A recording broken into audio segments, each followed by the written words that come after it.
So I want to start with a true story. This is real life. So I have a niece, and so I was much older than her, obviously, because she's my niece. But when I was younger, and she was much younger, she was probably about 5 years old.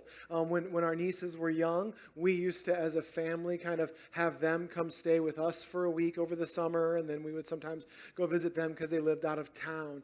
And so this specific niece was staying with us, and we were staying with her in a couple of years. And I noticed this strange thing on one of the trips that she kept saying, and it's not unusual. The phrase itself isn't unusual. It was unusual the way she said it. And so what would happen is she would be telling a story, like, oh yeah, we did this, and then the guy in the line came out and he said this to me, and that, and then if the story was a little bit outrageous, how many of you guys ever heard stories from kids that are a little bit outrageous? Mom or dad would kind of say, "Ooh, really? Honest to God?"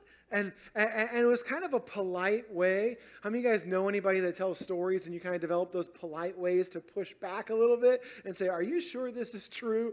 And so that's kind of, I learned hanging out with him that honest to God, and it was said really sweet, was just mom and dad's way of pushing back a little bit to say, "Are you sure that what you're saying is strictly the truth?" And so that was kind of their way of mandating, "Okay, I don't believe you. Now tell me what really happened." And then over time, that kind of began to morph. And so it went from mom and dad, from honest to God being a tool of mom and dad's, to honest to God being something that the girl would say. And so as she got older, she figured out. And so she'd start telling me something, and I'd kind of give her a look, and she would say, "Honest to God." And what it turned into meant, if I say honest to God, you have to what? Believe me, right? And so I go, "Oh, I see how this works." And so I can't tell you how many times, honest to God, I wouldn't lie about this. And so the idea basically became, if I say honest to God, you have to believe me. There's no option, right? And that's kind of how it went. And it was cute and it was somewhat sweet when she was younger. But how many of you guys know this paints a somewhat scary picture? Right? Because you think, wow, like saying honest to God gives you leverage that you can then exploit, right? And so if she's built this platform where now all she has to do is say this phrase and everybody has to relent and believe her, that's something that can be exploited. And then secondly, I don't know if you've thought about this already or not, but if you've been talking all day long and you've only said honest to God 3 or 4 times, what does that say about everything else you've said throughout the day? Right? And so that kind of presents this other issue. And so as problematic, though, as honest to God could be, I almost wish there was a system like this that we could impose on society. Right? Anybody else? Like, how many of you guys wish, like, for our government, when they say, "Well, here's why this is going to happen," like, you're like, "Honest to God?" Well, actually, what happened is this, right? And so, and you're going to, we're going to lower your taxes. Honest to God? Right? Well, actually, no, we're not. And so, anyway, so all these things we could push back. How about for your boss, right? You go in for the meeting and you say, "Ma'am, is it okay? Can the company afford to give me a raise?" "Well, it's actually a tough time." Honest to God? Well, actually we can, but we're not going to anyway. And so anyway, do you wish you could kind of have this little thing where you could mandate truth anytime you wanted? How about anybody here still in the world where you're trying to find the significant other, so you got to date, you got to ask people out, you got all that kind of stuff. How about when you ask somebody out, like, "Hey, are you available for dinner on Friday night with me?" Honest to God? "Well, I am available," right? And so there's all these ways you can impose this and learn the truth. But the funny thing is, if you really kind of think about it, it's not just people out there that it would be useful on, right? It's us too. Like, if there was a society-wide accepted practice of honest to God, how often would we have to correct what we say? Right? And it's okay. We're all friends here, We're all in this together. But how often, as we think about it, like without feeling shame or condemnation, kind of run the percentages, how often would we have to correct what we say? How often do we say things like just so, right? Or maybe you leave out pertinent details to skew how it comes across, right? So technically everything you said was the truth, but maybe what you communicated wasn't true at all. Right? See, maybe we're not telling blatant lies, but if all of life came with this built-in, honest-to-God percentage rating, imagine that. If every statement you made had this honest-to-God percentage rating, like how true this is, right? Well, this is probably 60% true, right? How many of you guys ever told something that everything you said was true, but probably the reality was maybe 20% true? Because the things you said were true, but the way you communicated them was intended to give someone else a different picture in their mind. So it really changes our perception of whether or not we're being truthful if we start to consider our intentions, right? It's not just what we say, it's what I'm intending to make you believe or think. And if what I'm intending to make you believe or think isn't true, then am I really being honest? Is it really honest to God? Now, we're sharing this today because we're going through the Sermon on the Mount. And so I'm not picking on you. We didn't invite you today because you're the only liars that it's like, hey, my daughter invited me. I must be a liar. And so anyway, that's not what's going on, right? So we're actually walking right through the Sermon on the Mount, the teaching of Jesus, which kicks off in Matthew 5 with what's called the Beatitudes, right? Where Jesus says, blessed are the poor, blessed are the sad, blessed are the poor in spirit, all that. And so in the Beatitudes, Jesus is basically saying, listen, are you spiritually poor? Are you sad? Do you not always measure up? Are you somewhat broken? Are you somewhat weak? Do you ever feel like you lack faith? Do you ever feel like you're probably not God's kind of person? Good news, he says. God is inviting you to be a part of what he's doing in the world. That's the message of the Beatitudes. And then Jesus goes on in the Sermon on the Mount to then teach us now that we've come to him. See, we get to come just as we are. It's okay if you're broken. It's okay if you're weak. It's okay if you lack faith. It's okay if you're not honest to God. But then he goes on through the Sermon on the Mount and he teaches us what kingdom life looks like, what it looks like when we live in partnership with him, the kind of transformation that he can bring in our lives. And so he kind of goes on, and so here's the point that I want to make as we jump back into what we're really focusing on today, is that we get to accept God's mercy and forgiveness for us right where we are, but then we have to learn to be honest about where we actually are and what God's expectation really is. And I want to say this, guys, be willing today to face the gap that exists between expectation and reality. I want to say that again. Be willing to face the gap that exists between God's expectation and the reality of your life, because his grace is enough for that gap. Through what Jesus did, he embraces you where you are. His grace is enough for the gap. But once we've faced that gap, we're free to lean into his grace and his forgiveness, but we're also free to lean into his transforming power that will begin to make our lives more. It'll make our lives look more like the expectation than the reality they currently are. And that's how we walk our way with Jesus toward fuller lives. That's how we actually escape the corruption of this broken world.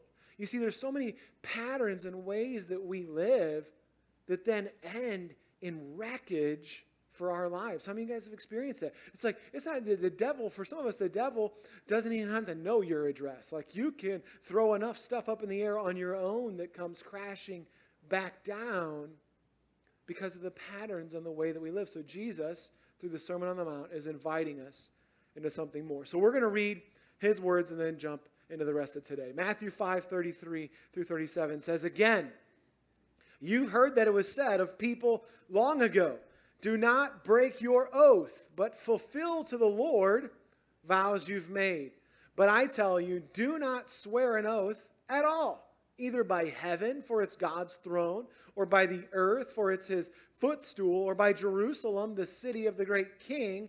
Do not swear by your head, because you can't even make one hair black or white. All you need to say is simply yes or no.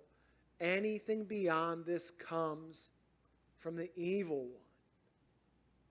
That's a powerful statement, right? And so here's what he's talking about. So we can explain what's happening there. We'll understand what happens with us. The ancient Jews had developed their own system of like honest to God. And so they would say something and they want you to believe them. Maybe it's a business proposal. Maybe it's just, hey, I'm going to do this and then I need you to do that for me. Whatever it is, but you would say something, and to get the other person to believe you so they would act the way you wanted them to act, you would swear by God himself. So you would say, listen, I swear by God himself that this is true. And when you did that, you were actually making God a witness in your transaction. You're saying, listen, he's going to hold me to this. He's watching this. This is him. You're actually borrowing God's credibility when you did that. And so it was kind of like a truth co-signer, right? And so you're saying, listen, God has co-signed on this, and so this is binding before God himself. What I'm telling you is the truth. And when you said that, when you did that, what you said had better be absolutely true. You'd better plan on following through, because you would be bound to those words the same way you would be bound if you signed a legal document. Okay? So that's where this whole thing started. But over time, what they did is they began to create all these other less binding oaths. And so the intention that they had was to make you think that they were naming God himself, but they weren't actually doing that. And so they would say, listen, I swear by heaven. And if you keep talking and you say it fast enough, the hope is by saying heaven, I make you think about what? God.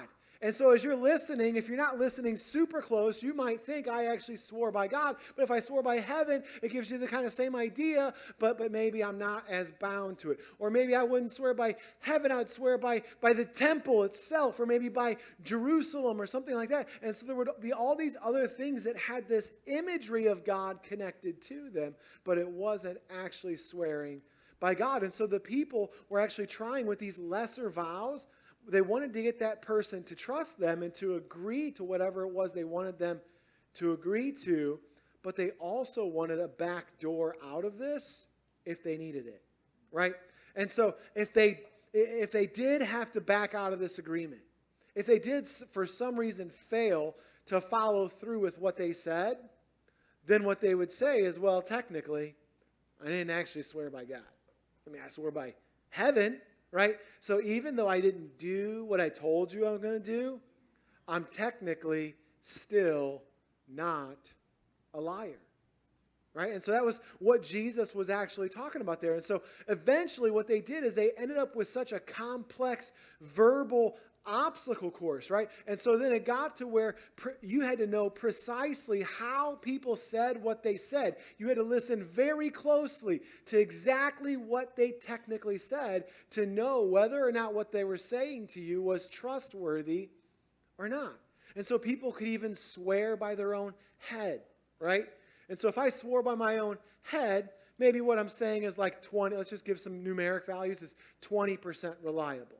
Right? And then you would also swear by your spouse's head, and maybe that was 10% reliable. No, I'm just kidding. But there's all these different things. Like they would swear by the temple, by the Ark of the Covenant, by heaven, and like I said, all the way up to God. And so you have this ascending order where God was 100% reliable. And so as I'm reading this, I thought, man, I thought my niece's little honest to God system had the potential for abuse, but this is a mess. Right? This is a mess, and Jesus condemned this whole system. Jesus tells him, listen, none of this is necessary. Just tell the truth. Right? When he said, let your yes be yes and your no be no, he's saying, listen, when you say yes, just mean yes. When you say no, just mean no. And if you just tell the truth, then you won't need this whole system of vows and swears, because when you tell somebody something, they will what? They'll believe you, right? But this whole reality was gone in their culture. Unless you use some sort of vow, nobody believed what you were saying, because what you were saying wasn't trustworthy. And so I know that this sounds silly, this whole system, right? This whole system, I swear by my head, I swear by my this, I swear by my that. It sounds silly, but the truth is we're not that different today, are we? I mean, and we've all said like, I swear by my, how many of you guys ever swore by your mama? Like, I put it on my mama, right? And so anyway, there's different things that we swear by, but even leaving that whole idea of swearing by things behind, right? We may not have these elaborate oaths, but the truth is there are varying degrees of truthfulness in our statements, aren't there? There just are, right? When your boss asks, how you doing on that project? Great. Right? What you mean is I better get started on it, right?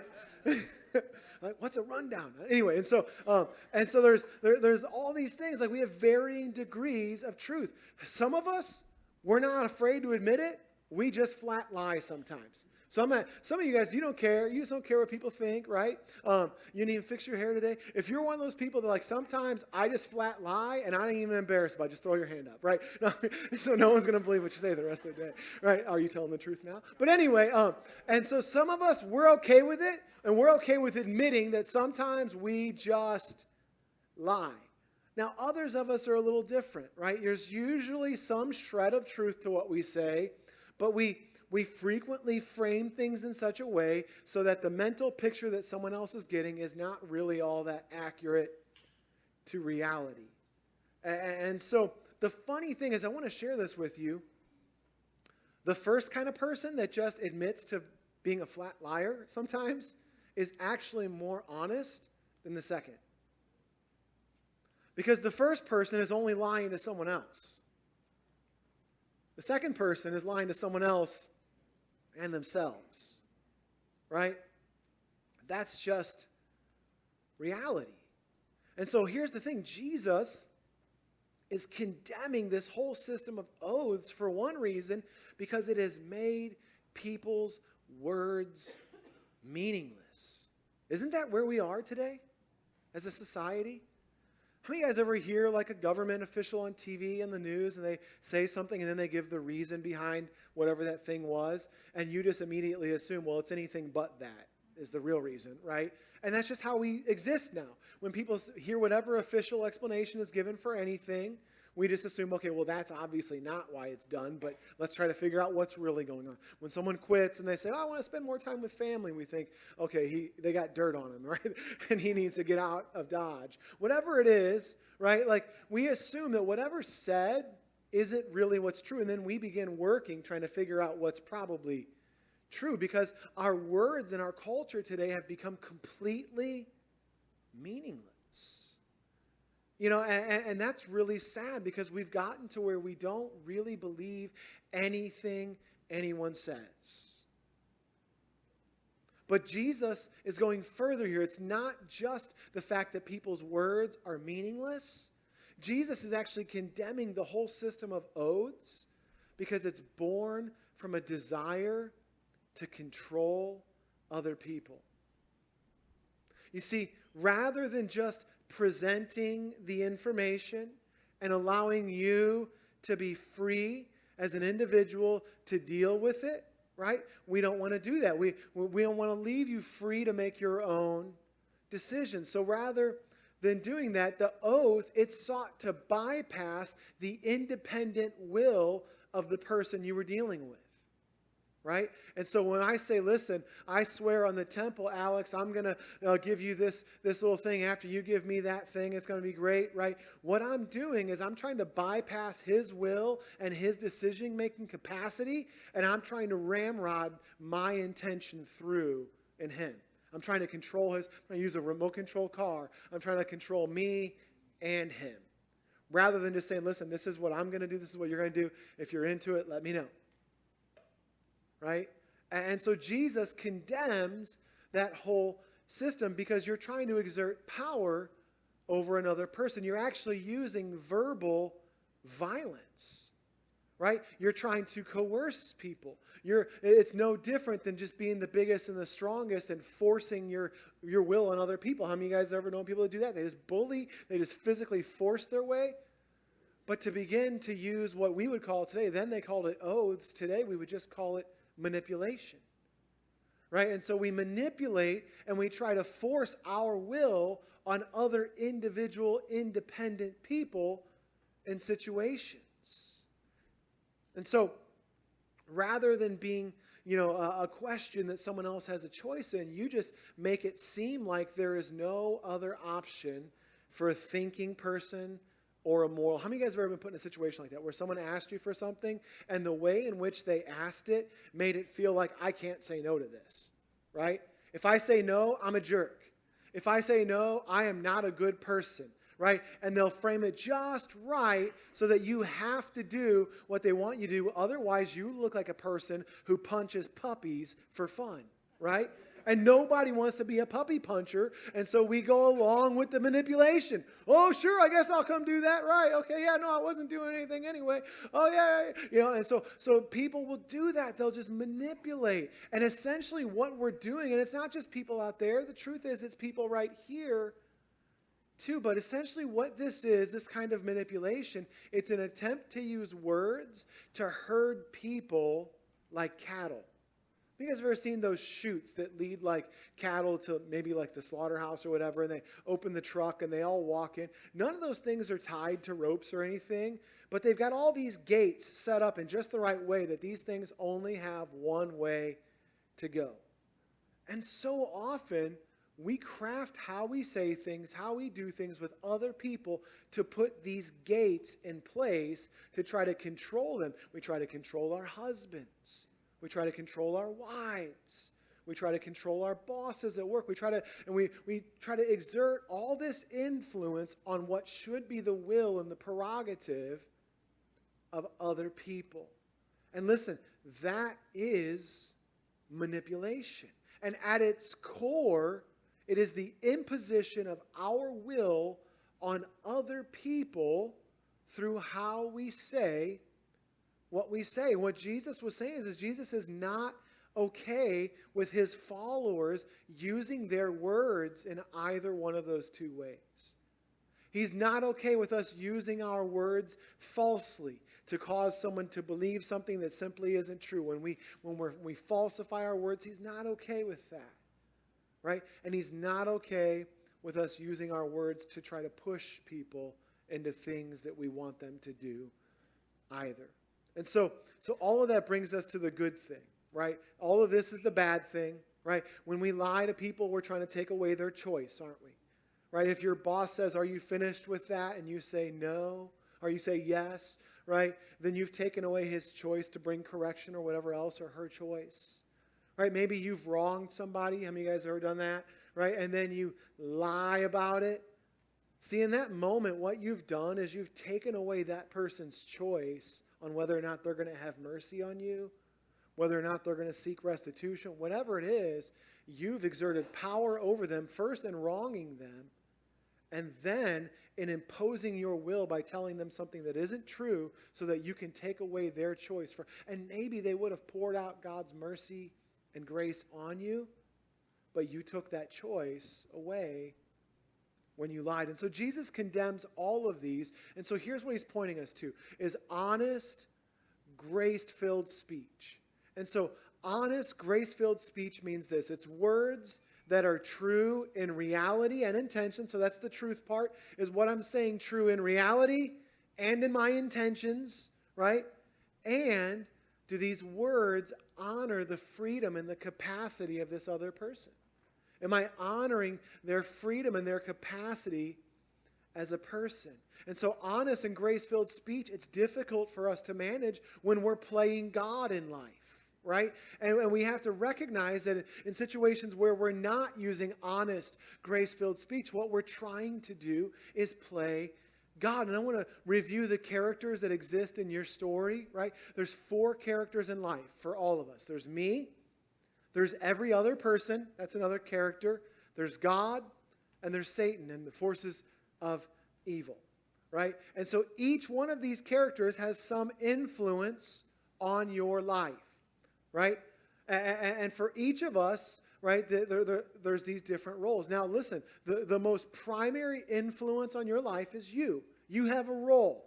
There are things that you do that give you control of your life, that have impact on the life that you live. And so I want to be really clear. You can change your life by changing what you do. You can change your life by changing how you think. You can change your life by changing who you surround yourself with, right? And then I want to also be clear that other people have a role, an impact on your life as well. Like, let's imagine you go interview for a job. If you're the only person that interviews, you either won or lost that yourself, right? If you got the job, you did great. If you didn't, you didn't, right? No one else to blame. But let's say there's multiple people who interviewed for a job. Now you're not the only one who has any impact on your life. Maybe you did as good as you can do, but someone else just did better. And so their actions have impacted your life as well, right? And so that's how it works. When other people exercise their independent will, it also has an impact on your life. And that's the crazy thing, is that's how God designed it to work. Right? In some situations, we like that impact. We like that we can influence our kids, right? But the truth is, all around us, our exercising of our will impacts lives all around us all the time. And so here's something I want to point out. What we try to do most often to fix and correct our situations or make them more what we want is we immediately turn our focus to fixing the people around us who have influence, don't we? Right? Our first thought is, I don't like where I'm at. So-and-so is doing this, so-and-so. I got to fix them because their life does have influence on me. And so then we either do it the right way or we do it through lying and manipulation and all that. But here's the thing. We rarely have our first thought be, hey, listen, I have primary influence. I have control on what happens to me. And so our first response should always be to address me before we ever address others. And I really think if we spent half the effort to change our own thoughts and our own actions that we spend sometimes trying to manipulate others and make others what we want, our lives would change so drastically. So there's us, there's other people. God has a role. He has an influence, both internally in you and externally. God may lead you in your heart and your mind to do things differently, better, whatever. But then also He can exert influence in the actual situations of your life. Right? I know someone that was having problems with their boss at work, and they prayed, and then the boss was gone. Right? Now, they didn't die, but they were gone. Right? Like, I feel bad now. And so God moved the situation for them. Right? And then there's times where God says, well, you need to fix your job performance, and then your boss will like you better, right? Whatever it is. And so God can influence us internally, but He can also influence the situation externally. And then we know that Satan, evil, also has a role to play. He's our opposer. He plays a destructive role, right? So he has all these roles. And I want to be clear that in all of these, God is the only one who has the right to override human characters in this story, because He is the author. He is God. This is His world. This is His plan. This is His power at work. And so here's the thing. When we lie or use words to manipulate situations, we are playing God. We're taking His role. He's the only one who has the right to intervene in that way and override human characters. Right? We are trying to override other human characters that we're sharing our stories with. And like we mentioned, lying is a super blatant form of it where you're just trying to usurp their right to even respond to reality. But manipulation of the truth is less blatant, but it serves exactly the same purpose. You see, you're trying to frame and control how people perceive you or situations, and you're leaving certain parts out, and you're inserting parts and all of that, and you're doing all of this because essentially you're trying to choose for them. You're creating a cattle gate that you're hoping to herd people through. And so here's the thing, guys. Regardless of what you say or how you say it, the desire to control in that way is evil. And that's a pretty strong statement, right? I'm not saying you're evil, but you need to call that what it is.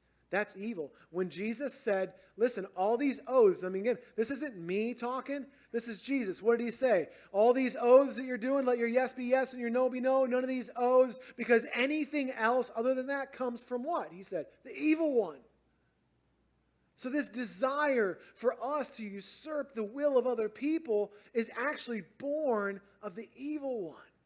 It's evil manifesting in our lives, and we're falling into a trap and doing his work for him. And the funny thing is we use this term, playing God, but the truth is this is way worse than playing God, because God actually gives you the free exercise of your will, doesn't he? God actually gives us, that's kind of the whole central story of the scripture, right? God gives us free exercise of our will. How many of you guys have ever wanted to do something you knew you shouldn't do? Right?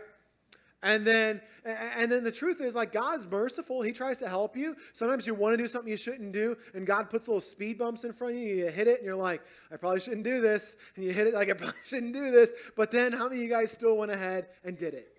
Right? And sometimes you did it and blew your whole life apart. Sometimes you did it and it didn't seem as bad, but it was still wrong. And there's all these different degrees. But the thing is, that was your will. Your will was set on doing evil. And God's will was for you to not. But he ultimately gave you the choice. And he's God. He's the author of the story. Everything that exists, he spoke into existence. This is his whole deal here. We're messing up his deal. Right? But he still allows us to exercise our will, even if it makes a mess of things, right? And so we're not just playing God when we do that. We're carrying it further than God himself does, because he allows us to choose. And so our last point is pretty simple, is that recognition of God's sovereignty and trust in his goodness, that's what begins to make us capable of honest, grace-filled speech. Here, I'm just going to be blunt with you. The reason you're so tempted, and this is all of us, I'm not pointing, the reason we're so tempted to lie is because our confidence is in ourselves and our ability to manage our own lives. The reason you're so prone to manipulate people is because your confidence is in you. It's in your picture of the reality that you think you need in order to be happy. But we have to step back and trust that he is the author of this story, that he sees our end from the beginning. He knows where this thing is going, and he knows what you need more than you know what you need. And when we begin to really trust that, we can take our hands off the wheel and stop using our words maybe the way that we have. You see, Jesus tells his audience that they're swearing by things that they have no sovereignty over. Right? He said, listen, don't swear by heaven. That's my place. That's my house. Right? Don't swear by the earth. That's my footstool. Right? Don't even swear by Jerusalem. That ain't your city. That's David's city. He's in charge of that. And then he goes as far as to say, you can't even swear by your own head, because you can't make one hair white or black. Or for some of you can't make one grow. Right? And so we have all these things. Like you don't even have control over you. Do you? You're not sovereign over that territory. You got no control over it. You can't make this thing do things you don't. But you know who can? The one who's sovereign over it. And so what he's saying is, listen, I'm the one that's sovereign over heaven. That's my place. I'm the one that's sovereign over earth. That's my place. I'm the one that can make hairs turn white or black or grow or not or whatever else. That's my place. You're stepping on someone else's territory. This is essentially what Jesus is saying here. Is like if I went and applied for a loan and I wrote down your house as collateral. That's what he's saying. This ain't yours. You can't write it down. You've got no influence over it. You've got no control over it. This ain't your deal. But that's what we do. Right? He's saying that's essentially what you're doing. And so what he's saying is that when you swear by these things that you have no sovereignty over, your oath is pointless anyway. If I put your house as collateral, that's pointless. I'm not getting that loan because I don't have the right to leverage that thing in that way. And so, guys, we're overstepping our bounds when we try to control in such ways. And so what we have to see, sovereign means in control. Sovereignty is God's territory. There is this interaction between you and other people, and you have this degree of control in your own life. But as we established, other people have this degree of influence in your life. And you know who's sovereign over both of those? God. So rather than trying to take it up by controlling other people, you take it up with God. Right? That's how we begin to exercise influence in those areas. And so maybe God wants you to get that promotion, but you have to trust Him to make that happen. You do your part, which is working hard, doing your best, doing all that you can do on the job, but then don't try to manipulate or control that process. Don't inflate your numbers. Don't, do all these things. Don't talk bad about the other people purposely who are up for the promotion also. Like, oh, I just happened to mention Jim. Man, it looks like Jim's been drinking over there. Well, I don't know. And you're just trying to subtly undercut these people, right? Make yourself look better. Inflate the story about how you did your job really well, right? Just give it your best and then trust God with the results. When you want someone to do something for you, man, don't sit around thinking forever about how you can say things just so, right? So that they have to say yes. Just make the request and leave it with them. You see, we don't like that, do we? Requests make us vulnerable. We don't like vulnerability. But you have to be vulnerable before you can ever receive grace. And so when I just make the request, I'm vulnerable to you, but then you have the blessing of getting to be God's hand to bless me when you respond of your own will. Right? So we've got to be vulnerable. We just make the request and we allow the individual to choose what it is that they're going to do. Like when you've wronged someone, man, don't lie and manipulate the situation. Just tell the truth. Be remorseful. Don't try to control it through dishonesty or how you frame it or make yourself, man, first of all, just telling the truth is so freeing. It's so freeing. But lay it out there, tell the truth, and let that person be a conduit of God's grace to you. Give them the opportunity to dispense mercy. Right? And ultimately, whether they forgive and dispense mercy the way that they should, that's between them and God. But it's their right to choose to do it or to not. Don't take that from them. So, speaking the truth and refusing to leverage manipulation, all of that, as I said earlier, it requires us to believe firmly that God is in control.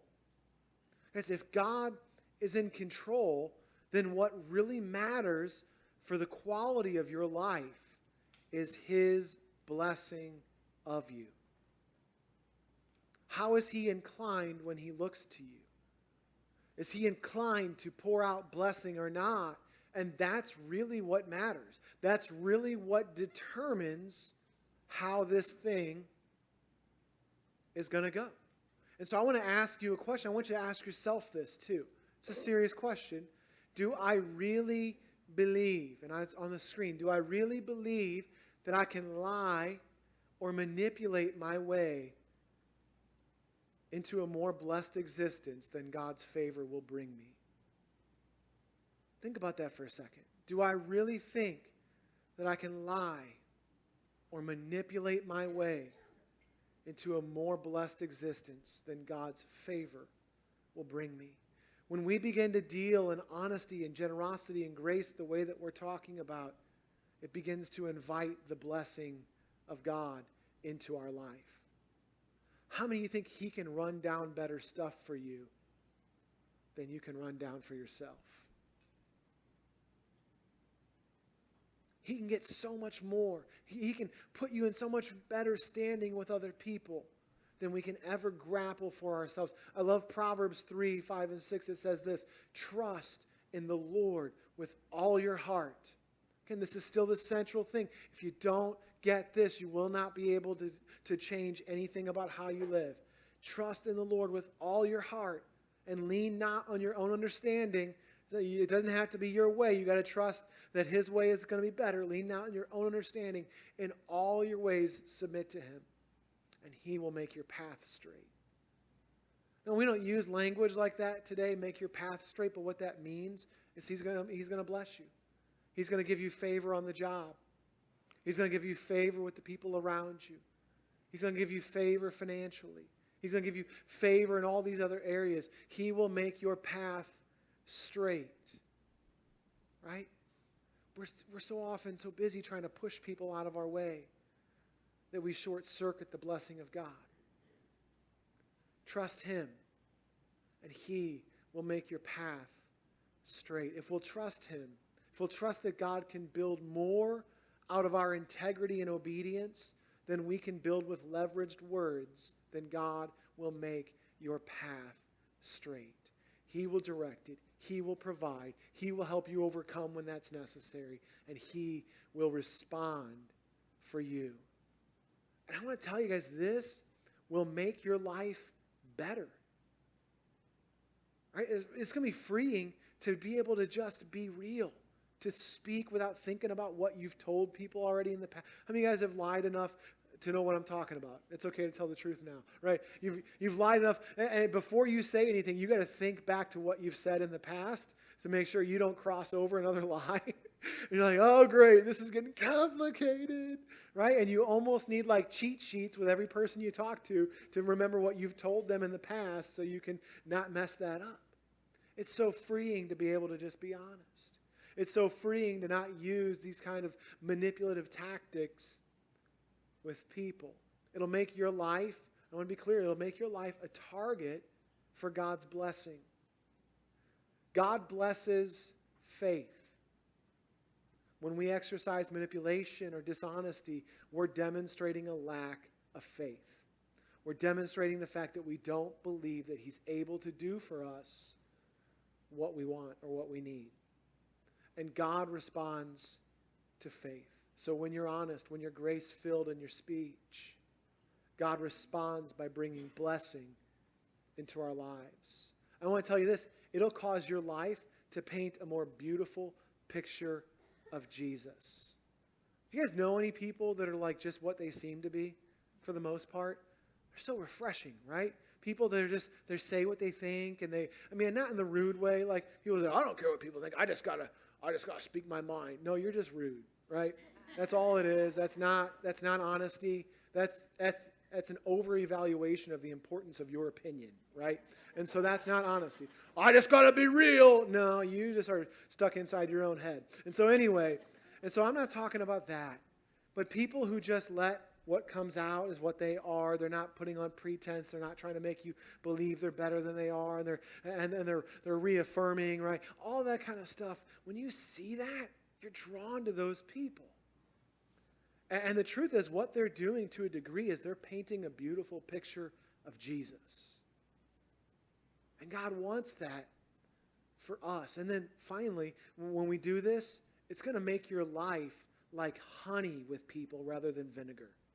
You guys have people in your life that are like vinegar, right? You avoid conversations with them. And anytime they tell you something, you're half rolling your eyes. You're like, I have no idea what the truth is here. Right? And when you talk to them, they're saying things, and you know they've already called 3 or 4 other people, and they're trying to set these little pins in motion. And you're just like, oh, right? We've got people like that in our lives, and they're just exhausting. It's just like, oh, I wish they would just stop. I wish they would just tell the truth. Because I want to be clear about this. If you struggle with that, with manipulation and lying, can I be really honest? We all know. You're not fooling anybody, right? We are not fooling. We all think we're fooling people when we do it. But how many of you guys are fooled when people are lying and manipulating? No! You're not fooling anybody. So just let it go. Tell the truth. Relax. And what that does is when I have people, especially people who are close to me, who do that, who lie and manipulate, it hurts my heart because I wanted to say, listen, I know you're messed up in that way. And I still love you. And I want you to know you're never going to really feel that love as long as you're pretending to be something you're not. Because you're going to feel like I love this picture that you're painting. But we don't love that. We love the reality. So you're not fooling anybody. None of us are, right? I mean, it's so funny how quickly we spot disingenuous stuff in other people. But how quick we are to think, oh, I'll get away with it. We just don't. Be real and allow people the opportunity to choose to love you for what you really are.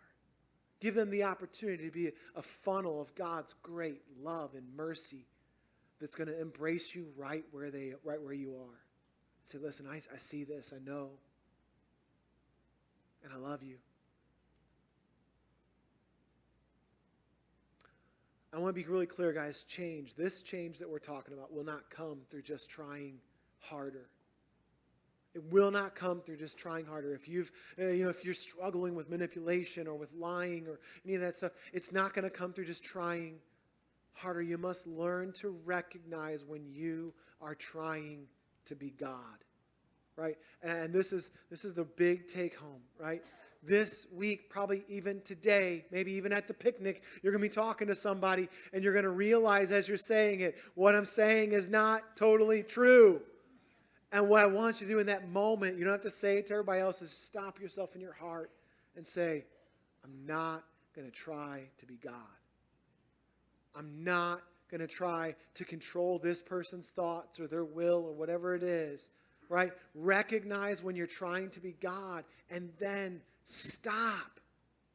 Stop, right? And then trust that He is in control and He has your best interests at heart. And if you'll trust Him to make your life into what He wants it to be, then you will not feel such pressure to use words the way that you have. So as we close,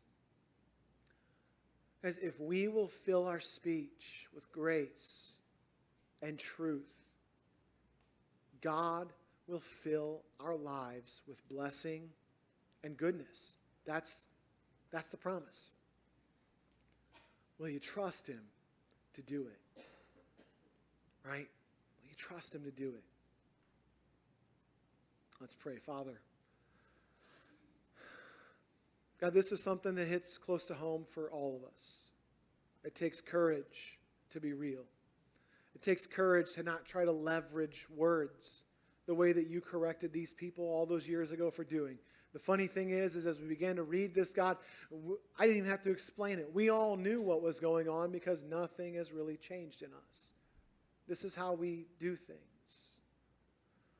God, humanity has been inserting itself in your role ever since the beginning. So I pray right now, God, that first for those of you, for us who are your followers, follow Jesus, I pray that you'd begin to give us a clarity about those moments when we're trying to play God, when we're trying to use words in a way that's improper. Pray you give us the courage to repent from that and the trust in you to just be real, to be honest, and to depend on you for the outcomes, and to stop trying to control outcomes ourselves. Thank you for that. God, as we do that, our lives will paint such a sweet picture of you. We'll become honey for people rather than vinegar. God, we'll see your blessing because we've gotten all the junk that we try to manipulate into our lives out of the way, and we've cleared the stage for you to bring things in. We give you thanks for that, God. Maybe we're here today, and maybe we've never really committed ourselves to follow Jesus. God, you've made it really simple. Your Son Jesus came as a man, and you lived the life that all of us should have lived, but we weren't capable of living. You lived a sinless, perfect life of obedience before God. And we've all sinned. We've all blown it. And so you offer us this incredible deal that we can put our faith in your Son Jesus, and his righteous life can be credited to our account, and our sin was credited then to him and punished with him on the cross. And all we have to do is put our faith in him and then follow. And we enter this whole new kind of life. And I pray for any who are walking across that line of faith today, that they're beginning to this journey of putting their trust in Jesus. I pray you'd help them to sense and to know their newness in you. And I pray that you'd make us, that maybe have served you a long time, new as we begin to walk in truth and grace with people. We give you thanks in Jesus' name. Amen. All right, guys, thanks so much for joining us. Go ahead, get your kids, do all that good stuff. Get in line, get some food. We're going to have some fun outside. Thanks. God bless you.